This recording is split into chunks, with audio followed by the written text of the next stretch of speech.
Hello everyone, and welcome to my Young and the Restless official 24 channel. I hope everyone is having a wonderful day. Before we begin, please hit the subscribe button and give this video a thumbs up. Sharon's fire alarm panic, menacing Matt's ambush. Sharon Newman will face some fire alarm panic before menacing Matt Clark aka Mitch Bacall ambushes her. Claire Newman, who tells Holden Novak that they need to talk about what happened in LA. Holden's expression will tell him that Claire is about to break the news to him. Claire has been brushing Holden off ever since they returned home, so he may assume their romantic entanglement is over. Although Claire claims she doesn't regret hitting the sheets with Holden, she may acknowledge that life is different in Genoa City. Claire had a great time with Holden in Los Angeles, but she may give him a speech about focusing on work now and suggest they're better off as friends. However, Holden might be concerned that his story about the stolen wallet fiasco turned Claire off or that her feelings for Kyle Abbott have not changed. Meanwhile, Phyllis Summers will purr in Kane Ashby's ear and make sure she has his attention. Kane and Phyllis will have a makeout session that could easily lead to some passion in her bed next. Sienna Bacall urging an unconscious Noah Newman to wake up. As Noah regains consciousness, he ponders his fate in a daze.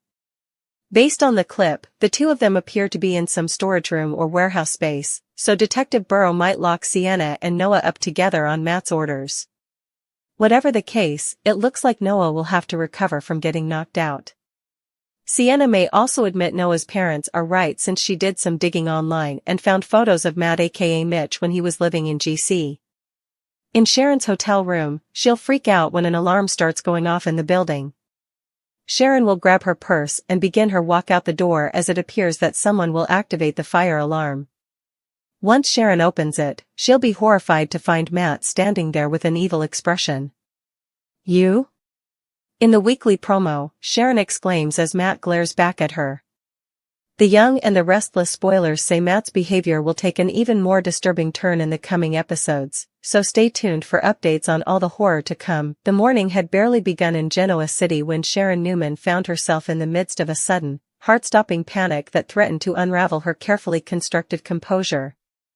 She had been enjoying a rare moment of quiet in her hotel room, a cup of lukewarm coffee in hand, thinking about the convoluted messes that seemed to follow her everywhere she went, when the shrill, ear-piercing wail of a fire alarm ripped through the silence. It started softly at first, a distant buzzing that made her frown, her brows knitting together as she strained to locate its source, but the noise rapidly escalated into an unrelenting blare, causing her heart to hammer in her chest.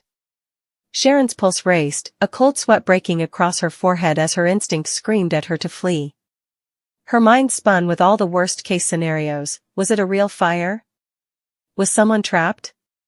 Or, as the flicker of fear made her stomach twist, was it someone deliberately trying to terrify her? She grabbed her purse, the weight of it somehow grounding her in reality as she slid her fingers over the zipper and practically yanked it closed, then bolted toward the door. Her heels clicked frantically against the polished hotel flooring, each step echoing like the drumbeat of an approaching nightmare. When she twisted the door handle, ready to escape to the hallway and the promise of safety, her blood ran cold, and a scream nearly tore from her throat. Standing there, framed perfectly by the doorway as if fate itself had positioned him, was Matt Clark, or rather, the menacing alter ego she had learned to dread, Mitch Bacall. His eyes glinted with something dark, calculating, and utterly merciless, and the slow curl of his lips into a sinister smile was all the confirmation Sharon needed that her intuition had been right. She was in grave danger. "You?" she gasped, her voice a mixture of disbelief and fear, but Matt's silence, punctuated only by that chilling smirk, conveyed a threat far heavier than words could carry. The weekly promo didn't even begin to capture the full horror of the moment. Here, in the stark fluorescent light of her hotel corridor, Sharon realized that this encounter was not a chance meeting, not a random scare. Matt had orchestrated this, and whatever game he was playing, it would be relentless, and it would be terrifying. She instinctively stepped back, the alarm still screaming in her ears, her heart pounding so violently she feared it might rupture, while Matt's gaze remained locked on her, steady, unblinking, utterly unyielding, the kind of look that could freeze a person in their tracks and strip away all pretense of control. Meanwhile, across town, another storm of tension was quietly brewing. Claire Newman's usually poised demeanor was cracking under the weight of the decisions she had made in Los Angeles, and Holden Novak's intuitive worry was bubbling just beneath the surface as she approached him, her voice low, almost hesitant. "Holden, we need to talk about what happened in LA." The words, so deceptively simple, carried with them the potential to shatter the fragile equilibrium that had been maintaining the delicate balance between them since their return to Genoa City. Holden, who had been navigating the confusing waters of his emotions for weeks, felt the blood drain from his face. There it was, the look in his eyes betrayed everything Claire didn't need to say. He expected bad news. He assumed, almost automatically, that whatever she was about to reveal would signal the end of their entanglement, that the night they had shared, however magical in Los Angeles, would now be relegated to memory, a bittersweet escape that could not survive the harsh daylight of their everyday lives. Claire, sensing his apprehension, gave a small, rueful smile, her fingers nervously twisting a strand of hair around her hand. "Holden," she said, "I don't regret, last time." Her voice was soft, deliberate, but the subtle weight behind it was unmistakable. The past had been wonderful, but life in Genoa City was different. Responsibilities, reputations, alliances, they all had their claws in her now. She continued, carefully balancing honesty and restraint, suggesting that perhaps they were better off as friends, that maybe the spark they shared in Los Angeles was something to treasure privately but not to pursue publicly. Holden, though, couldn't help the knot of worry tightening in his chest. Did the stolen wallet fiasco scare her off? Were his lingering feelings for Claire complicating matters, or was it Kyle Abbott's shadow still casting doubt in her mind? The questions burned, unanswered, as he struggled to maintain his composure, knowing the answers might never come but desperate for any clue, any gesture that could reassure him. As Claire and Holden's emotional chess unfolded, another story of forbidden desire and magnetic tension was playing out at Crimson Lights. Phyllis Summers, with her characteristic blend of cunning and sensuality, leaned close to Kane Ashby, her voice a sultry purr as she whispered just enough to make him shiver with anticipation. Her presence was magnetic, intoxicating, and Kane, despite his better judgment, found himself drawn in completely. They shared a lingering look, the kind that promised intimacy, secrecy, and indulgence, before leaning into a heated make-out session that seemed poised to cross the line into a more passionate rendezvous. Each kiss, each brush of skin against skin, was a declaration of temptation, a testament to the combustible chemistry that had simmered beneath the surface for months, threatening to ignite at any moment. The world outside, their responsibilities, the loyalties, the prying eyes of Genoa City, faded away as they surrendered, momentarily, to the irresistible pull between them. Meanwhile, peril of a different kind gripped Sienna Bacall as she hovered over an unconscious Noah Newman, her hands shaking, urgency etched across her face. "Noah! Wake up," she urged, her voice cracking as adrenaline surged through her. Slowly, groggily, he stirred, blinking against the dim light of the storage room, or perhaps warehouse, where fate had cruelly placed them.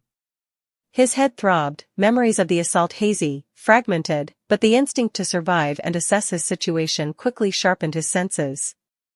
Sienna, though, was already several steps ahead, recalling every piece of research she had done on Mitch Bacall, the man whose presence now loomed like a shadow over both their lives. She admitted, almost reluctantly, that Noah's parents had been right. Matt was dangerous, more so than anyone could have imagined. Photos, stories, obscure traces of his past in Genoa City, all confirmed the man's capacity for chaos. And now, under Detective Burrow's suspiciously watchful eyes, it appeared they might be locked in together, hostages to Matt's twisted schemes, trapped in an environment engineered for fear and control. The realization was suffocating, the stakes unimaginably high, and every second that passed seemed to tighten the invisible noose around them. Back in her hotel room, Sharon's panic had reached its peak.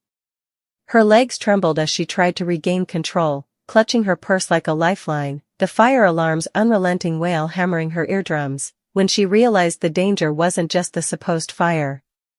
Matt's presence was immediate, tangible, his menace radiating from him in waves that made her stomach churn.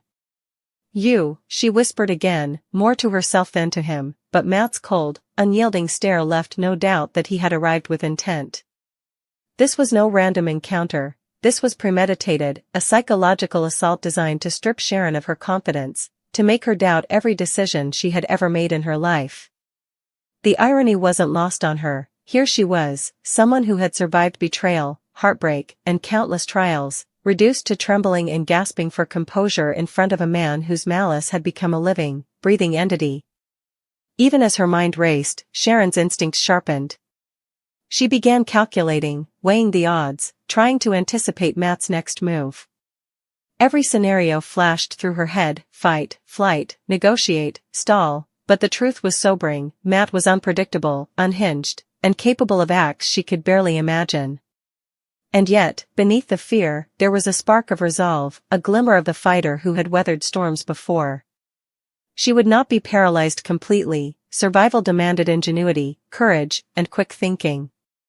Across Genoa City, lives were colliding in chaos, passion, fear, and danger intertwining in ways that none of the players could fully control. Claire and Holden grappled with the fragile tension between desire and reality. Phyllis and Cain teetered on the edge of temptation. Sienna and Noah faced the terrifying consequences of crossing paths with a dangerous predator, and Sharon, caught in a maelstrom of alarm bells and malevolence, confronted the embodiment of fear itself.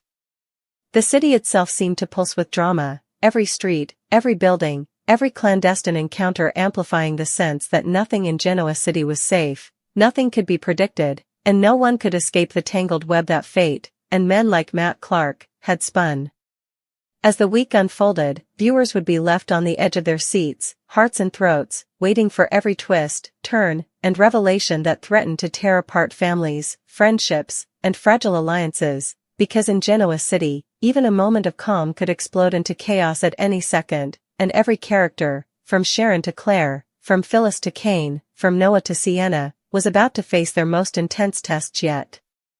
And at the heart of it all, standing silently in the shadows, Matt Clark was poised to strike again, a reminder that evil often arrives when you least expect it, with a smile that hides far too much menace for anyone to ignore. As Sharon Newman's trembling fingers clutched the door handle, she felt the cold metal bite against her skin, a harsh contrast to the sweat-slicked heat rising from her chest. Her breath came in shallow gasps, each inhale sharp and jagged, as if the air itself were conspiring to make her panic worse. She could hear Matt's movements behind her, soft, deliberate, measured, like a predator circling its prey, every step a promise that there would be no escape. She wanted to scream, wanted to fling the door open and bolt down the corridor, but her mind refused to cooperate. Terror had frozen her muscles, and each second stretched into an eternity. Her phone vibrated against the counter, a cruel reminder that the outside world existed, that help was theoretically possible, but she didn't dare reach for it. If Matt noticed, if he realized she was attempting to call for help, she knew instinctively that the consequences would be immediate and brutal. The fire alarm continued to blare, a relentless chorus that drowned out rational thought, her heart pounding in a rhythm that felt like it could shatter her ribs from within. Finally, summoning every ounce of courage, Sharon yanked the door open, bracing herself for flight, but instead of the chaotic hallway she had expected, she was met with Matt's full, imposing figure. His expression was unreadable at first, a terrifying blend of calm and malevolence, but as the seconds stretched, the smile twisted, the kind that promised cruelty disguised as charm. "Sharon," he said, his voice low, smooth, almost silky, yet dripping with threat. It was the kind of tone designed to make a person doubt their own mind, to wonder if fear was justified or imagined. Sharon's mind raced, searching for a way out, but everything she considered seemed impossible. She couldn't fight him, and running might only trigger an immediate, violent response. Yet even as the terror gripped her, a tiny spark of determination ignited. She would not allow Matt to break her completely. Not here. Not now. Not ever. Meanwhile, miles away in the opulent yet tension-laden world of Genoa City's elite, Claire Newman and Holden Novak's conversation continued, a delicate balance of truth, omission, and heartache. Claire's gaze softened as she observed Holden, the man she had shared something unexpected and intoxicating with in Los Angeles. She wanted to tell him that last night had been incredible, that for a brief, shining moment, she felt free from the suffocating weight of expectation and consequence, but the reality of Genoa City and the shadows that lurked in every corner forced restraint. Holden, she said, her voice tinged with regret and gentleness, I had a wonderful time, really, but maybe we need to focus on what's real here, what's constant. Our lives are complicated enough. Holden's face, previously a mix of anticipation and worry, fell slightly. His eyes flickered, betraying the ache of desire unfulfilled, and the uncertainty that clawed at him whenever he thought about Claire's lingering feelings for Kyle Abbott. His hands tightened into fists at his sides, a subtle but unmistakable signal of the internal battle raging within him. Claire noticed, of course, she always noticed, but she chose compassion over confrontation, opting to leave him with just enough hope to soften the blow without encouraging further entanglement. Across town, the temperature in Kane Ashby's office, or what had momentarily become the playground of his illicit desires with Phyllis Summers, rose steadily, charged with an electricity that could ignite at any moment. Phyllis leaned close, her perfume, her heat, her dangerous allure enveloping Kane in a cocoon of temptation. His hands were tense, his mind oscillating between restraint and indulgence, knowing that giving in to Phyllis would be a delicious, intoxicating rebellion against all the rules he should be following. Their kisses deepened, fingers tangled in hair, whispers turning into moans, each sound a punctuation in the narrative of forbidden passion that had been building for months. The world outside ceased to exist, the concerns of family, business, and alliances momentarily irrelevant as the magnetism between them consumed everything. Yet somewhere beneath the heady excitement, a small, insistent voice warned Kane that the fallout from this encounter would be devastating, that secrets once shared had a habit of escaping at the worst possible moment, and Phyllis, ever cunning, likely already anticipated the consequences, yet thrived on them nonetheless. In a cold, shadowed warehouse elsewhere in Genoa City, Noah Newman's head throbbed like a drum, pain pulsating in rhythm with the pounding of his heartbeat. Sienna Bacall hovered beside him, anxiety etched into every line of her face, urgency driving her actions as she shook him gently. Noah. You have to wake up, please, now. Slowly, painfully, his eyelids fluttered, and recognition crept into his foggy brain. The memory of being struck, the confusion of waking in an unfamiliar, industrial space, the undeniable sense that danger was close, all collided in a wave of disorientation and fear. Sienna, though, refused to waste a second. She began to explain, her words a rapid-fire stream of logic, deduction, and careful information. Mitch Bacall, is behind this, Noah. I found out everything. Photos, his history in Genoa City, everything your parents warned us about. He's dangerous, Noah, more than anyone realizes.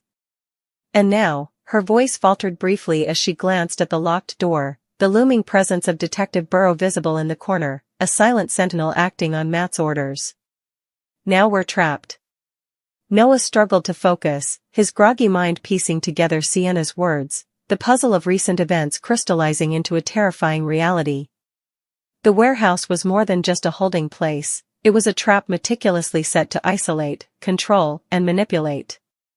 Every shadow seemed threatening, every sound amplified, and as Matt's reputation, a reputation now confirmed by photos, documentation, and whispered accounts, settled into his consciousness, a cold dread replaced his lingering confusion.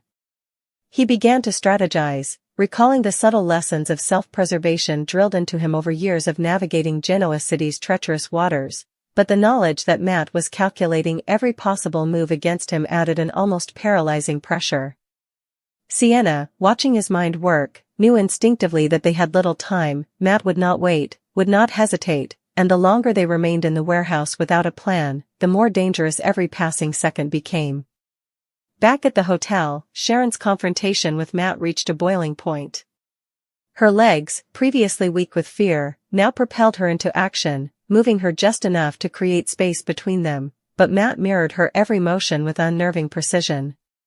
Her mind raced, constructing every possible scenario, every contingency, while the fire alarm continued its relentless, piercing scream. She considered using the alarm itself as a diversion, hoping the chaos might create a window for escape, but the unpredictability of Matt's reaction weighed heavily on her calculations. One wrong move, and she knew instinctively that the consequences would be catastrophic. Yet in that terrifying moment, as fear threatened to consume her, Sharon's inner strength began to surface. She had survived before, faced threats to her life and sanity in ways that would have broken lesser people, and though Matt was terrifying, she realized she could not allow terror to dictate her actions entirely. Meanwhile, Holden, left to navigate the emotional turbulence of his conversation with Claire, felt the tug of desire and frustration pulling in opposite directions. He wanted to argue, to convince Claire to allow the spark between them to flourish, to embrace what had begun in Los Angeles, but he also understood the wisdom of restraint. Yet the uncertainty gnawed at him, the question of whether he had already pushed too far, or whether the entanglements of Genoa City, its gossip, its expectations, its ever-watchful eyes, would forever prevent them from having even a fleeting happiness, hung over him like a storm cloud threatening to burst at any moment.